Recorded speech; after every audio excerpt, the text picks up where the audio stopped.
at mapunta na sa proper court.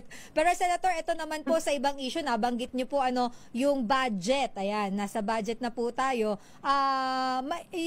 Kahapon po dumalo si Vice President Sara Duterte sa pagdinig ng House Committee on Good Government and Public Accountability. Ito po yung iniimbestiga ng po nila sa paggamit ng pondo ng Office of the Vice President.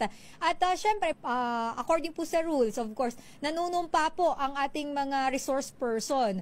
What's your comment po dito, Senator Ma'am? Dahil ang Vice President po natin ay hindi po siya nag-agree na manumpa po kahapon, pero pinagsalita pa rin naman po siya doon po sa hearing. Tama, hindi na ako makiki-comment dyan. Mas maigi aralin ng ating mga abogado at tungkol sa rules. Opo. Ako naman, alam kong handang-handa, hindi naman papasok ng laban si VP, handang-handa siya.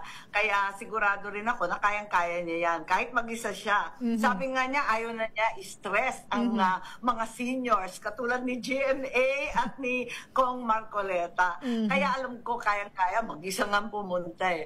Kaya kung ano man yung mga tanong na legal. Opo. Na lang po your comment regarding po doon sa nabanggit ni Vice President Sara Duterte na hindi sila friends ni PBBM, pero kayo daw po ay friends na matagal na, I think 2012, since 2012 po yung kanyang nabanggit. Yes, ouch, masakit nga, masakit yun. Pero matagal ko na siyang kilala kasi pareho kami local.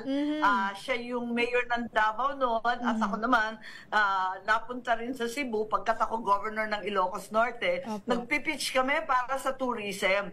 Kaya nag-umpisa kami noon pa. At nagustuhan ko rin siya kasi natuwa ako sa programa ng Davao, nabilib ako at higit sa lahat nakita ko yung puso at malasakit para sa tao.